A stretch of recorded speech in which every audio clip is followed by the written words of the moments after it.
নমস্কার বন্ধুরা, অঙ্কিতা গল্প স্টুডিওতে আপনাদের সবাইকে স্বাগত। আমার গল্প পাঠ যদি ভালো লেগে থাকে আমার চ্যানেলটি সাবস্ক্রাইব করে পাশে থাকা বেল আইকনটি প্রেস করে আমার পরিবারের সদস্য হওয়ার অনুরোধ রইল। গল্প শোনা হয়ে গেলে একটি লাইক করবেন আর কমেন্টে আপনাদের মতামত জানাবেন। ভালো মন্দ খারাপ যাই লাগুক না কেন একটি মতামত জানাবেন, শেয়ার করবেন কাছের আত্মীয় স্বজন বন্ধু বান্ধবদের কাছে। অঙ্কিতা গল্প স্টুডিওর আজকের নিবেদন শুভঙ্করের মিষ্টি প্রেমের গল্প প্রেম উপাখ্যান তৃতীয় পর্ব। তো চলুন শোনা যাক।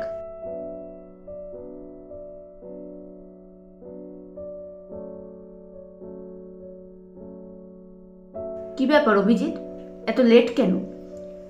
আইভি ম্যামের বাড়ির দরজার সামনে অভিজিৎ ও শোভন সমাদ্দার গিয়ে পৌঁছনো মাত্র প্রশ্নের মুখোমুখি হতে হলো অভিজিৎকে। আসলে ম্যাম, একবার হসপিটালে গিয়েছিলাম একটু। বাবা, আজকাল ওই মেয়েটার তো বেশ খোঁজখবর নেওয়া হচ্ছে দেখছি। আইভি ম্যাম যে এত খবর রাখে তা অভিজিৎ জানতো না, তাই প্রথমটা ম্যামের মুখে কথাটা শুনে সে একটু আশ্চর্য হয়েছিল। পর মুহূর্তে সে নিজের আশ্চর্যভাব কাটিয়ে, আসলে মেয়েটার মা ছাড়া কেউ নেই? শুধু মা ছাড়া কেউ নেই নাকি কোনো পাশে থাকার পুরুষও নেই? অভিজিৎ, আপনি ভুল ভাবছেন ম্যাম। বেশ, ভেতরে এসো। ড্রিঙ্ক চলে তো? শোভনদা, ড্রিঙ্কস বলি? বৌদিকেও আনতে পারতেন তো। বলতে বলতে আইভি ম্যাম পিছু ফিরল। তারা দুজনও পিছু পিছু ভেতরে প্রবেশ করল।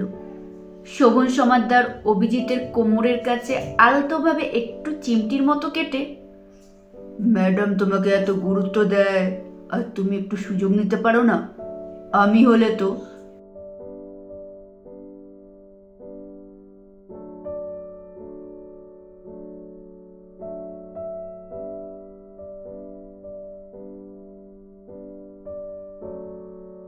অভিজিৎ মাত্র 2 গ্লাস, তাও আইভি ম্যামের যাচা জাতিতে ড্রিঙ্কসটি নিল। ওইদিকে আইভি ম্যাম তো নেশায় চুর, বাকিরা সব পার্টিতে মজে ছিল। অমন সময় আইভি ম্যাম অভিজিৎকে রুমের ভেতরে ডাকলেন। আশেপাশে কেউ ছিল না। তখন আইভি ম্যাম অভিজিতের একেবারে কাছে এসে জামার কলারটা ধরে চোখ টলমল অবস্থায়, তোমার ভালো লাগে না অভিজিৎ? অভিজিৎ আশাও করেনি ম্যাম তার সাথে এমনটা করতে পারে। সে খানিক অস্বস্তিতে পড়ল। নিজের জামার কলার থেকে ম্যামের হাত দুটো সরিয়ে দিতে চেষ্টা করল। ওই মেয়েটা তোমায় কি এমন জাদু করেছে যে তুমি আমায় এমন দূর করে দিচ্ছ? কি নেই আমার মধ্যে? বলে ফের অভিজিৎকে কাছে টেনে নিয়ে তার ঠোঁটে ঠোঁট রাখবার চেষ্টা করলে অভিজিৎ বুঝল যে কোনো মুহূর্তে একটা বাজে সিন ক্রিয়েট হতে পারে। তাই সে আইভি ম্যামকে দূরে সরিয়ে, সরি ম্যাম, আপনি নিজের জায়গা নিন, আমি আসছি বলে অভিজিৎ পার্টির মাঝে আইভি ম্যামের বাড়ি থেকে বেরিয়ে গেল। পরের দিন সকালে দেবস্মিতার মায়ের ফোন এলো অভিজিতের ফোনে। তার তখনও ঘুম ভাঙেনি। ঘুমের ঘোরে সে দেবস্মিতার মায়ের ফোন দেখে ফোনটা রিসিভ করল। অভিজিৎ, আজ কি তোমার সময় হবে? কেন বলুন তো? তুমি বোধহয় ঘুমোচ্ছিলে, তাই না? বিরক্ত করলাম কি? আরে না না, আপনি বলুন। মেয়েটা কি আজ ছুটি দেবে বলেছে। তুমি কি আজ দুপুরের দিকে একবার আসতে পারবে বাবা? আচ্ছা মাসিমা, চলে আসবো, চিন্তা করবেন না। বেশ বাবা, আর খাবার আমি নিয়ে যাব, তুমি ওখানেই খেয়ে নিও। আবার আপনি ঝামেলা করতে যাবেন কেন বলুন তো? ছেলের জন্য খাবার নিয়ে যেতে মায়ের কি আর ঝামেলা হয় গো বাবা? অভিজিৎ সেদিন অফিসে ঢোকা মাত্র রিসেপশন থেকে পায়েল তাকে সাড়া দিয়ে প্রশ্ন করল, আচ্ছা অভিজিৎ দা, কাল তুমি অমন হঠাৎ করে চলে এলে কেন গো? অভিজিৎ সত্যিটা বলতে গিয়েও থেমে গেল।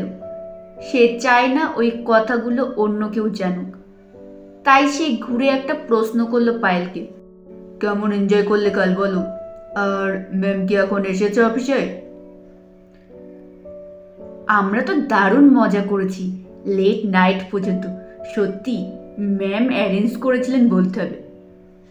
তার মানে তো ম্যাম আসেনি এখনো? না, দেরি হবারই কথা। অভিজিৎ নিজের ডেস্কে গিয়ে সবে একটা কাগজ ধরেছে, ঠিক সেই সময় আইভি ম্যাম দরজার কাঁচ ঠেলে ভেতরে ঢুকলো। আর ঢোকা মাত্রই ম্যামের দিকে তার চোখ গেল। আইভি ম্যাম তার দিকে একবার আর চোখে তাকালো। মুখের অভিব্যক্তিতে ধরা পড়ল তিনি অভিজিতের ওপর চটে আছেন। দুপুরে অভিজিৎ দেবস্মিতাকে ছুটি করবে বলে ঠিক বেরোতে যাবে, আইভি ম্যাম তাকে ডেকে পাঠালো। অভিজিৎ হাতের ঘড়িটা একবার দেখে নিয়ে আইভি ম্যামের রুমে প্রবেশ করল। তাকে দেখা মাত্র ম্যাম, এই 3টে ফাইল চেক করে দাও এক্ষুনি। এখনই? অস্ফুট স্বরে অভিজিতের ঠোঁট বেয়ে বেরিয়ে এলো কথাটা। It's urgent. অগত্যা অভিজিৎ তার সিনিয়রের নির্দেশ মানতে বাধ্য। সে ঘন ঘন ঘড়ি দেখছে আর ভাবছে যে ওদিকে দেবস্মিতা ও তার মা তার জন্য হয়তো অপেক্ষা করছে। ফাইলগুলো সে টেবিল থেকে নিয়ে চলে গেলে পর আইভি হাতের কলমটা এদিক ওদিক ঘোরাতে ঘোরাতে মনে মনে বলল, দেখি তুমি আজ অফিস থেকে কিভাবে বেরোতে পারো।